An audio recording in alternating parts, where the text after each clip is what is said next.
कि मंच तक जाए कैसे। पंडित नेहरू को लोगों के कंधों पर चढ़कर मंच तक पहुंचाने की जद्दोजहद करनी पड़ी और लॉर्ड माउंटबेटन तो अपनी बग्गी के बाहर से ही नहीं निकल पाए। लॉर्ड माउंटबेटन की बेटी पामेला कहती हैं कि जब मैं वहां पहुंची तो पंडित नेहरू ने मुझे चिल्लाते हुए कहा कि तुम लोगों के सिर और कंधों पर पैर रखते हुए मंच पर आ जाओ, वो बिल्कुल बुरा नहीं मानेंगे। तो मैंने कहा मैंने ऊंची एड़ी वाली सैंडल पहनी है जो लोगों को चुभ सकती है। तब नेहरू फिर बोले तो सैंडल को हाथ में लो और आगे बढ़ो।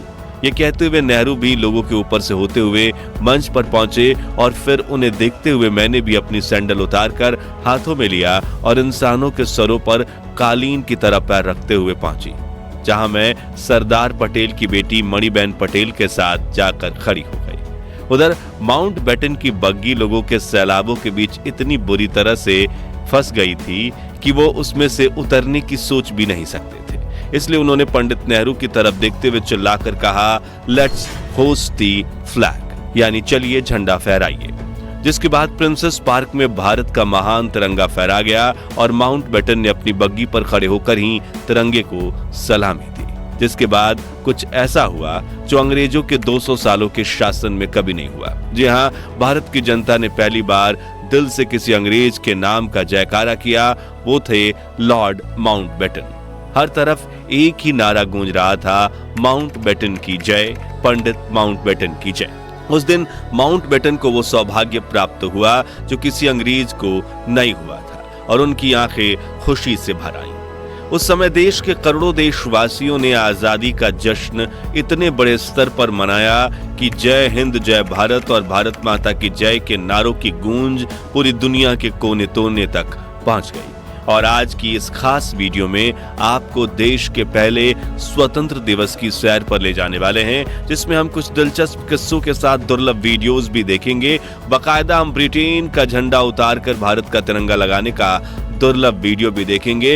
इन सब की मदद से आप उन खुशनुमा पलों को खुद महसूस कर पाएंगे। आपका सीना गर्व से चौड़ा हो जाएगा और तो और खुशी के आंसुओं से भर जाएंगी आपकी आंखें। तो पूरा वीडियो जरूर देखिएगा। दोस्तों, द्वितीय विश्व युद्ध में भले ही प्राइम मिनिस्टर विंस्टन चर्चिल ने ब्रिटेन को जीत दिलवाई थी, लेकिन इस जंग में ब्रिटिशर्स की कमर टूट गई थी। दूसरी तरफ भारत में आजादी के आंदोलन की रफ्तार काफी तेज हो चुकी थी।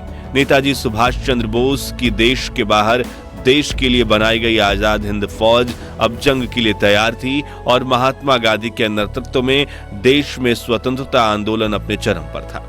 जो देख ब्रिटिशर्स ये समझ चुके थे कि अब अगर हम भारत को आजादी नहीं देंगे तो वह हमें बेइज्जत करके देश से बाहर खदेड़ फेंकेंगे। ऐसे में नए प्राइम मिनिस्टर रिचर्ड एटली ने 20 फरवरी 1947 को ब्रिटेन की हाउस ऑफ कॉमन्स में घोषणा करते हुए कहा कि हम 30 जून 1948 तक भारत को पूरी तरह से आजाद कर देंगे। लेकिन समय बीतने के साथ कुछ ऐसा हुआ कि भारत को आजाद करने की तारीख नजदीक आ गई। दरअसल भारत को आजाद करने की जिम्मेदारी देश के आखिरी वायसराय लुईस माउंटबेटन को दी गई थी, जो शुरुआत में इस काम में साल भर का समय लेने वाले थे। लेकिन देश की स्थिति अब नियंत्रण से बाहर होने लगी थी।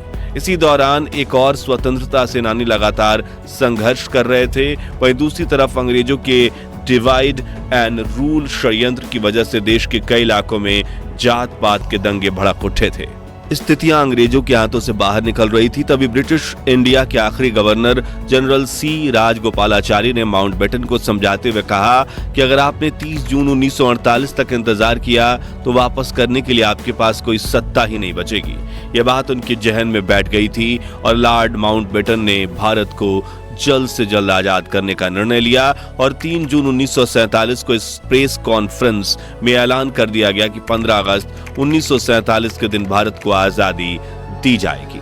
साथ ही भारत और पाकिस्तान